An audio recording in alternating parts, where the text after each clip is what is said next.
Hello, ladies and gentlemen. Welcome to game number 3 in the finals. One game apiece to Cog and Snipe. This one will decide it all for week number 6.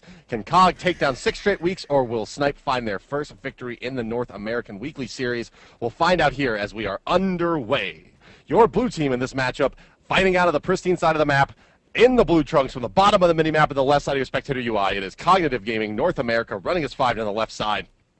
Quickly, they are Derek and Barracuda combining for the Barracuda duo lane, Sobek and Neath, and to start the jungle is tier. Zeus is going to be your mid laner for stealth, and Omega in the solo as Vamana. Third seed Snipe going to be trying to unseat Cog in their first victory, actually anyone's first victory in North America besides Cog in a long time. One game left to do it, and they're going to rely on Hell, played by Wolfie, over in the solo lane. Allied and Incontinentia going to the duo with Odin, the Allfather, and of course Apollo. Xing going to grab Sun Wukong for the jungle, and Nick going mid lane with Habwa. Oh, man, I feel like they're putting so much on the back of this Hell. Look at this, there's 3 people over here. Look at Stealth's positioning. He's starting out in the right side lane. Really, really interesting there. It looked like they wanted to try to maybe find an invade, not going to. And I don't think, but Zeus is not a great invade god, right? Wait, speaking of, no, it looks like they're just trying to spot him out here. A few seconds left. They're not going to lose too much time.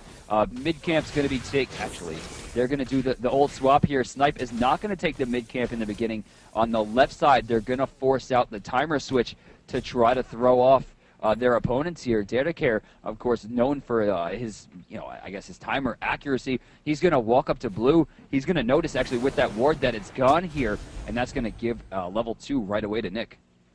So they do secure the camp about 30 seconds after you would expect it to be secured.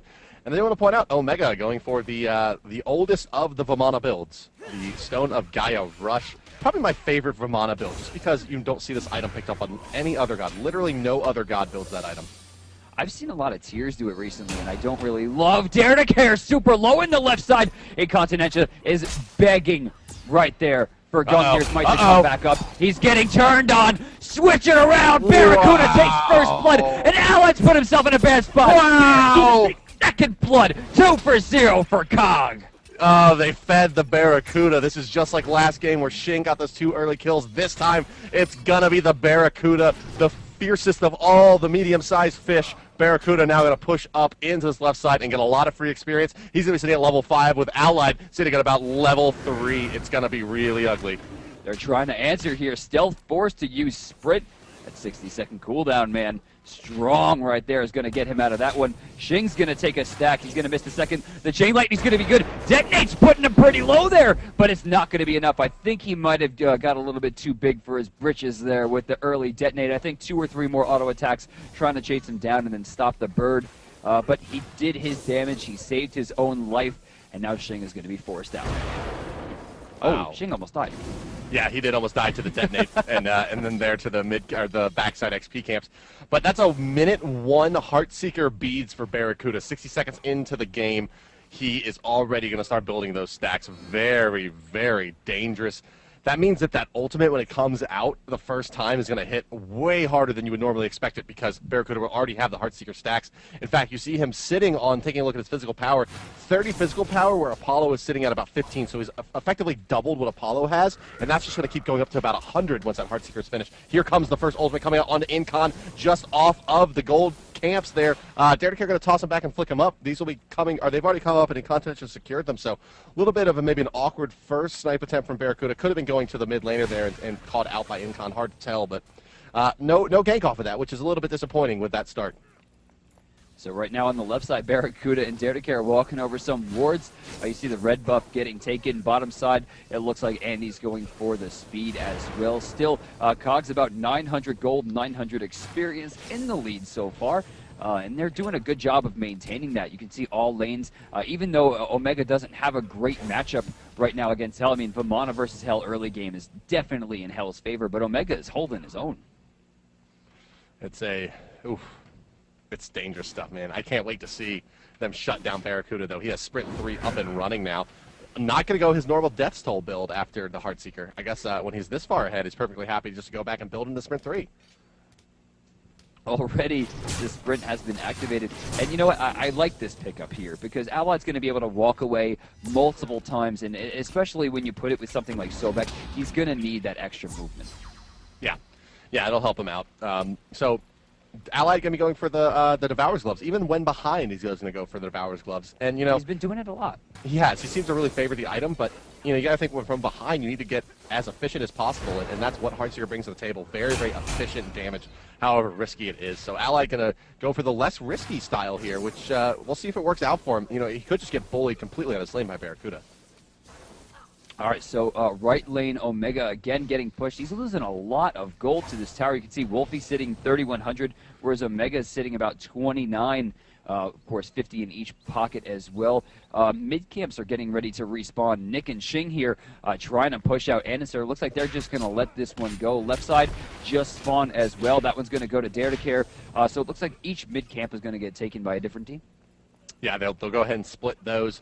Favor is, of course, about 1,000 gold in favor of Cog still, though, on the back of that first split. Plus, they're just more effective farming as the dual lane was out of the lane for so long. The double kill happening there. Blue buffs coming back up now for both teams. Dare to Care and Barracuda are going to go secure that after finishing up the lane farm here. Allied and Incon on the backside cleaning up their blue buff as well. Looks like Tyr is going to go for a steal onto Orange, and Anister is going to be successful just like that. Going to Lawbringer over the side of the cliff, and he gets out with a steal onto Orange. That's a good pickup. I mean, Tyr already has some decent movement with the Fearlesses around the jungle, but getting an extra 20% movement speed on a character who's looking for ganks like that, I mean, that's a really big pickup, especially considering that Sun Wukong probably doesn't have the most potent jungle. Taking that extra farm away from him is a big swing. Yeah, he can really do well with a speed buff as well to help him get around the map. And, you know, Wukong nowhere near as dangerous of a jungler as Anister's Tyr. And one of the things that we haven't seen yet is the blink initiation from Tyr onto Nick. You know, Nick only has beads rank 1. He could really put a lot of pressure on this mid lane. Barracuda right now using Unravel to heal himself up. In hand, Gold, he's sitting on 800. Omega has 1,000. Stealth has 1,000. Everyone looking to start spending that money and I guess finishing up some of their core items. You can see Stealth is ready to finish his boots. Do you think he's going to go cooldown? Do you think he's going to go pet? Stealth, I think that it's going to be, I'm going to say cooldown here because he's probably going to want to go into Focus Void Stone really, really quickly to avoid the Hubba burst. So I'm going to guess cooldown. Okay, I respect that. I was thinking cooldown myself, but more so because Chain Lightning is so ridiculous now and you can combo off of it so simply. Right, sure. Yeah, I mean, it does bring that, you know, it's because of that he'll need the cooldown, right? And I think he's not going to pick up a cooldown item as his third item, and he'll need it early. So I'm thinking he's going to have to go Focus Voice on for sure. So he's going to need the cooldown boots just to get a little bit of cooldown in the early game. Here, Incon wants to go deep, and he's going to try to fight Stealth, but I don't know about that, buddy. He's going to get stunned out, and there's going to be an ultimate available for Zeus. He's just looking for positioning. There it is coming down. Need Snipe coming through. That's going to secure a kill. He gets the stacks built up on the Ching's decoy. Misses the chain onto Incon, which would have certainly bounced around and done a lot of damage. Detonation comes out, but not before Incon jumps over the wall, so that'll save his life. But they do trade a Hubwa 3-0 in favor of Cog. A very strange engagement. Not really sure why we saw Incontinentia lunge there, but he did indeed, and he didn't really pay for it so much as Nick did, who has just respawned. Right side, Omega finally getting to the point where he's holding his own against Wolfie. You can see he's actually level 10 versus level 9 right now. Wolfie highest farm on the team at 4,100. But then again, Omega, who was 200 gold behind, seems to have caught up. Barracuda getting a lot of damage off the left side lane. It looks like Allied is actually going to use his ultimate to engage at their red buff, where Anister and Dare to Care are looking for the steal. Dare to Care going to get mezzed out, but still has the dash charge prey. Gets him out of there for now. Barracuda going to try to hold off Allied. Can he juke? Tail whip comes out. One more auto attack going to do it. It doesn't matter because Barracuda's there. Backflip secures a kill into Allied. Allied got played.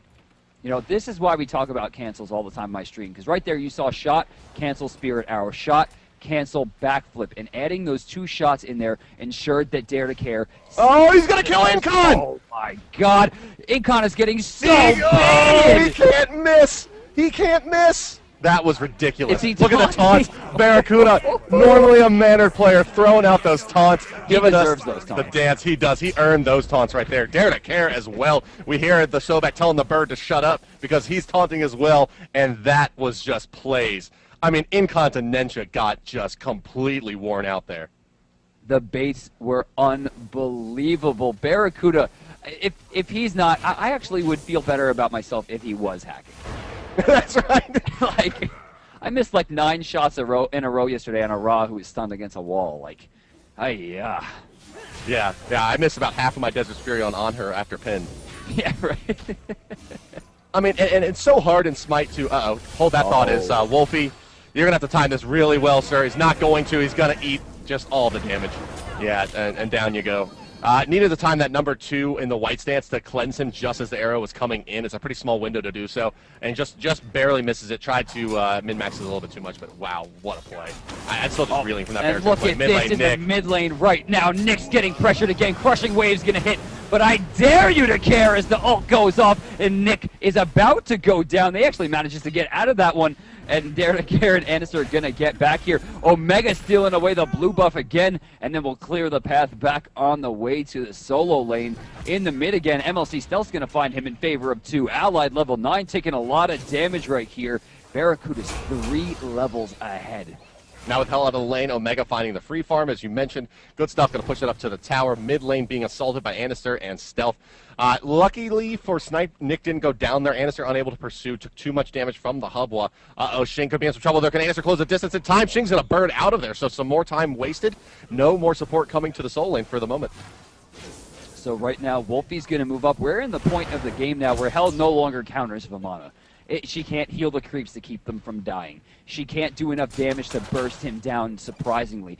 And certainly if she gets caught by a Fearless Power Cleave combo into a Clear the Path, she's going to hold that one. Now she's trying to stay alive. The heals are good. He actually turns it around. Enister goes down. They took a lot of creep damage. The big baby's up, and again, we're going to see the World Weaver activated and sent onto Wolfie, but they're not ready to make that play. Speaking of which, that was a very nice play by Wolfie. Left side tier 1 about to fall here. Cognitive going to push into it. Wave is coming, only Incon available to really try to hold them off. And if Dare to Care can reposition him, it's going to be fine. But they're going to force out big time rotations from Snipe now. You see Shing and Nick leaving the mid lane to come over here. Cog makes space around the map now. The right side's going to be an island again as Vamana's going to be safe to go back. No big push going to come out from Hell as the team has invested heavily to the left side. Mid-camp has respawned on the right side, and you're going to see MLC Omega, or rather MLC Stealth, walk over there. He's going to earn himself some gold and experience, about 90 gold in that department, and then rotate back down to the, looks like the mid lane here, just to ensure he doesn't miss any experience. He has a Gladiator minion to try to hold off as well, so he's not going to lose too much. Left side, Barracuda's pushing up. Again, we know that Heartseeker is fully stacked by that point. In hand, gold is 1280 right now, so the Ninja Tabby or the Warrior Tabby will be finished at his regard. Incontinential over in the left side's getting pushed here. He's going to lock him in with the Ring of Spears. Barra is tasked with dodging 2 very aggressive players. Spirit Arrow is going to be good onto Allied, and he's going to make it out. I don't how. Yeah, how does he do it? Dare to Care is going to get a free pin on Allied if he wants it. They're going to try. He's going to try to get out here with it. It's not going to be enough. The Golden Chariot across the skies. Barracuda takes a knee, throws out a World Weaver, and down will go the Apollo. Barracuda just has Allied's number this game. You know, we've seen Cog lose before. They've lost to Denial and they've lost to Dignitas, and both times they've lost, the next game was a massacre. Quite similarly to what we're seeing here. Now, MLC Stealth actually might die here, but nope, they're going to force out the Lightning Storm, which will force out the Somersault Cloud. 3,800 gold ahead, 7-1. 1 objective taken so far. Or rather, 2. Look at Barracuda's trade. positioning, DM. What is he doing? He can't do things like this. He's just going to take red buff, because you know what? What are you going to do? That's what he's saying. What are you going to do? I'm level 15. Oh, poor Nick. Oh my god! This cleave combination too big. Ally trying to crash into the backside, but this is dangerous as Anister's here. Dare to Care going to toss it back. Anister doesn't have the mana for the toss-up. Mez forced out, and Snipe is running from their own jungle. Cog is controlling the map. This is borderline absurd. No mana here. Barra's going to be forced back, but you know he's going to come back. They're going to be getting ready for the Gulf here. You see the wards coming. Actually, no wards coming out. But on the right side, check out my man Omega. Yep, all the while, Hell. Wolfie thinks that he's safe. Force the Hell rotation out to try to help in that fight in the jungle and crash in and find some kills.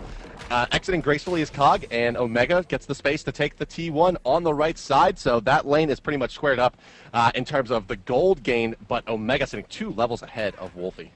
5,200 gold, 8,800 experience separate these two teams on the back of Barracuda right now. This is the Barracuda we're used to seeing.